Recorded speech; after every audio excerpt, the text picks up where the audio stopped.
Have you ever wondered what really happens after you deposit your money into a bank? Most people imagine it simply sits inside a giant vault, waiting until they need it again. But that's only a small part of the story. When you deposit money, the bank records it safely in your account, ensuring you can access it whenever you need it. Instead of leaving all that money idle, banks use a portion of deposits to provide loans to people who want to buy a home, start a business, or pay for education.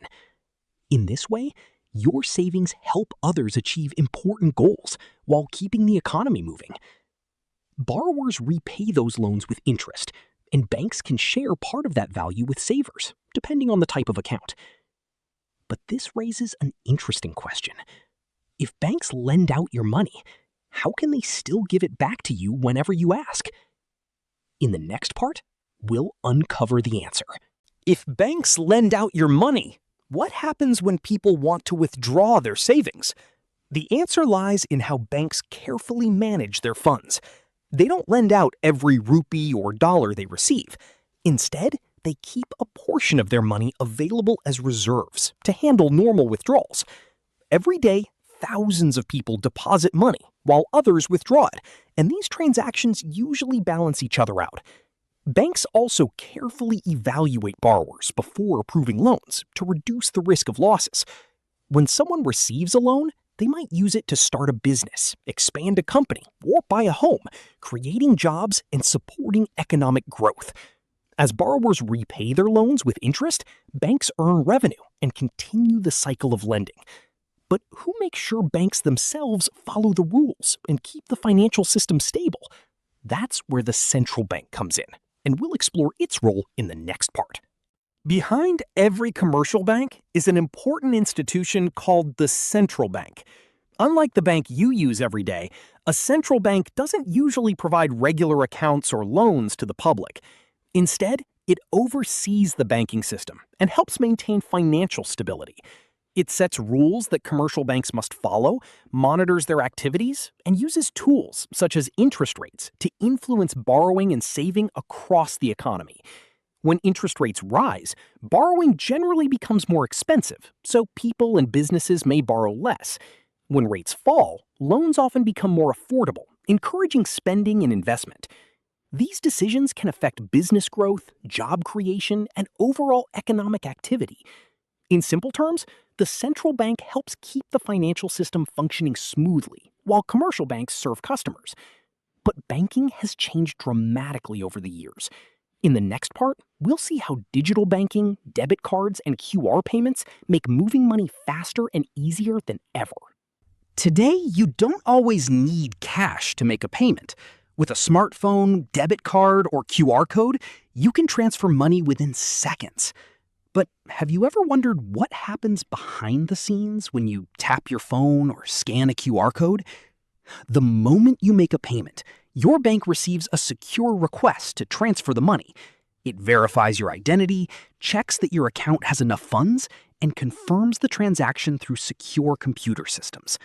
Once everything is approved, the money is transferred electronically, and both you and the seller receive a confirmation almost instantly.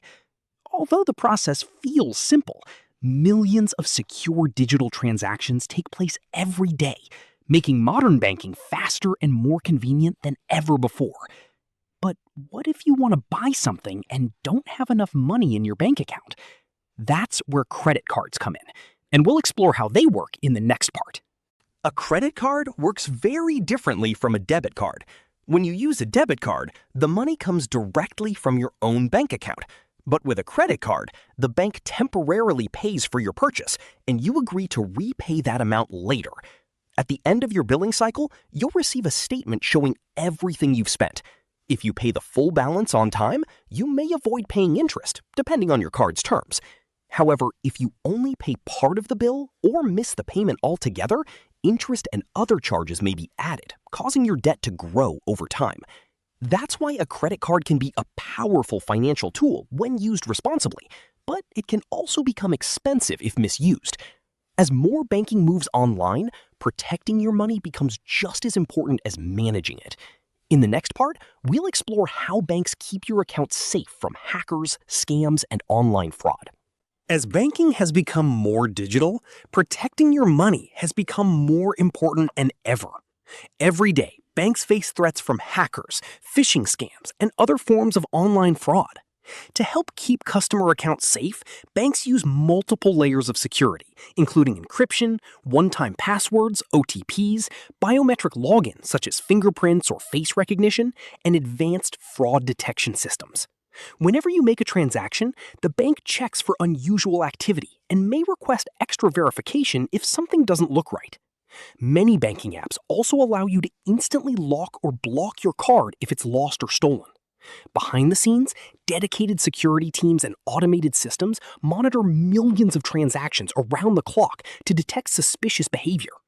While banks work hard to protect your money, customers also play an important role by using strong passwords, never sharing OTPs, and staying alert to scams.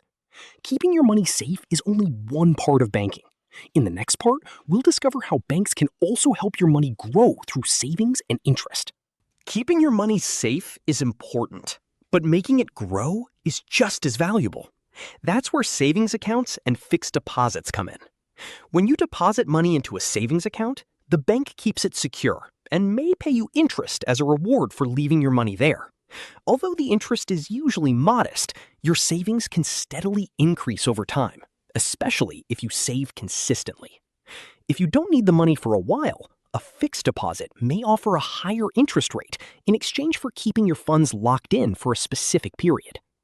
Building an emergency fund in one of these accounts can also help you handle unexpected expenses without relying on loans or credit cards. The key is to save regularly, even if it's only a small amount each month, because consistency often matters more than the amount you start with. But saving isn't the only way to grow your money. In the next part, we'll explore how investing works and how it's different from simply keeping money in a bank account. Saving and investing may seem similar, but they serve different purposes. A savings account is designed to keep your money safe and easily accessible, making it ideal for emergencies and short-term goals. Investing, on the other hand, is about putting your money into assets, such as stocks, bonds, or mutual funds, with the aim of growing your wealth over the long term. Unlike savings accounts, investments can increase or decrease in value, which means they involve risk as well as the potential for higher returns. Many experienced investors reduce risk by spreading their money across different investments, a strategy known as diversification. They also focus on long-term goals instead of reacting to short-term market ups and downs. While banks help you save and manage your money, they can also provide access to certain investment products and financial services. Understanding the difference between saving and investing is an important step toward making informed financial decisions. In the next part, we'll discover how banks connect people and businesses across different countries through international banking and money transfers. Banks don't just operate within one country. They're part of a global financial network that connects people and businesses around the world. When you send money to someone in another country, your bank works with other financial institutions to transfer the funds securely and accurately. If the payment involves different currencies, the money is converted using the current exchange rate before it reaches the recipient. International banking also makes it possible for travelers to withdraw local currency using their bank cards, and for businesses to buy and sell goods across borders. Every day, millions of cross-border transactions help support trade, tourism, education, and families sending money to loved ones overseas. Although the process happens in seconds from the customer's perspective, it relies on secure communication and cooperation between financial institutions worldwide. As technology continues to improve, international banking is becoming faster and more convenient than ever before. In the next part, we'll explore how technology is shaping the future of banking and the innovations changing the way we manage money. Banking has changed dramatically over the years, with many services now available right from your smartphone. Opening a bank account can often be completed online, while identity verification helps keep the process safe and secure.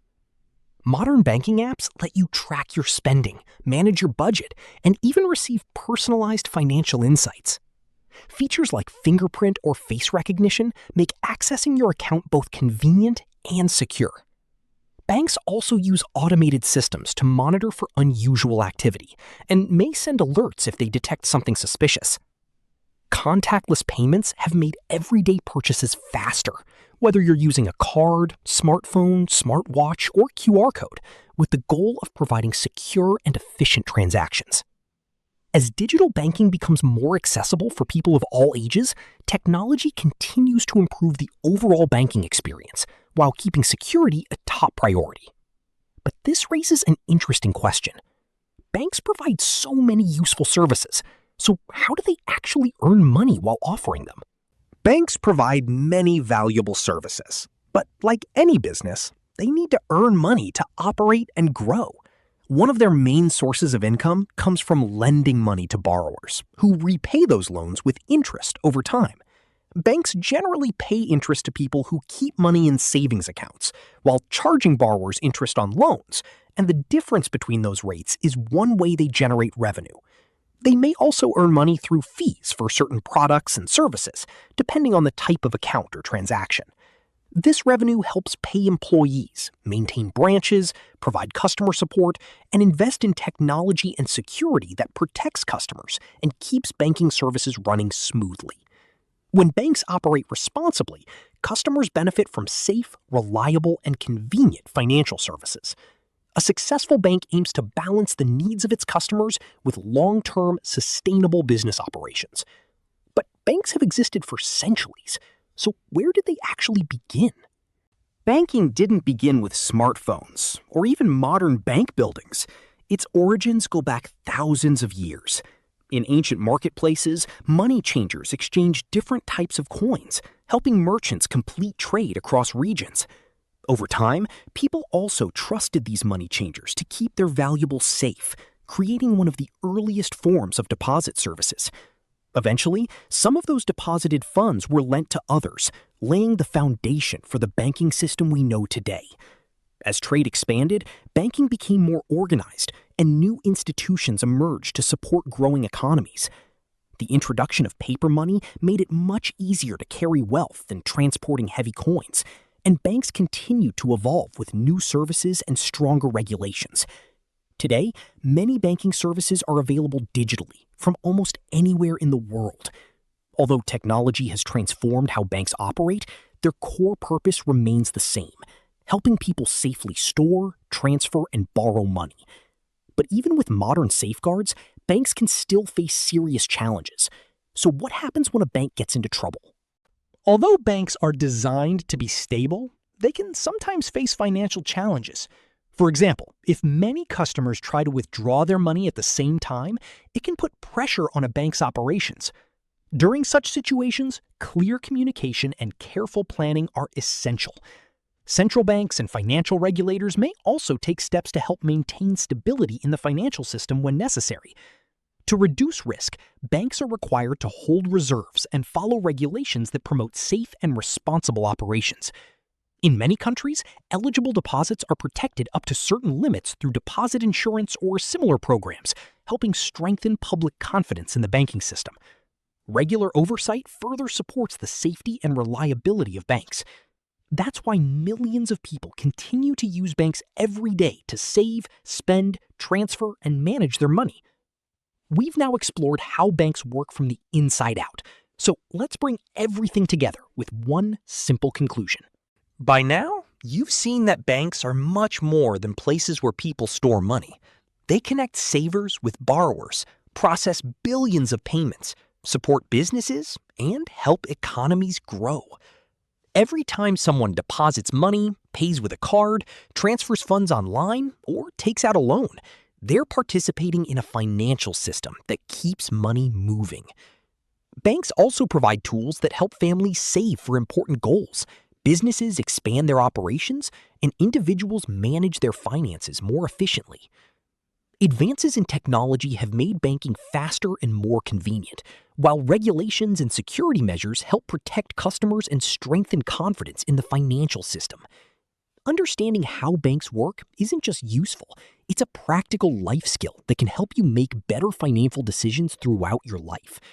We've covered everything from deposits and loans to digital banking, investing, and financial stability.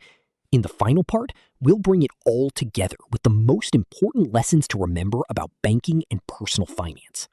We've reached the end of our journey, and now you know that banks are far more than buildings that store money.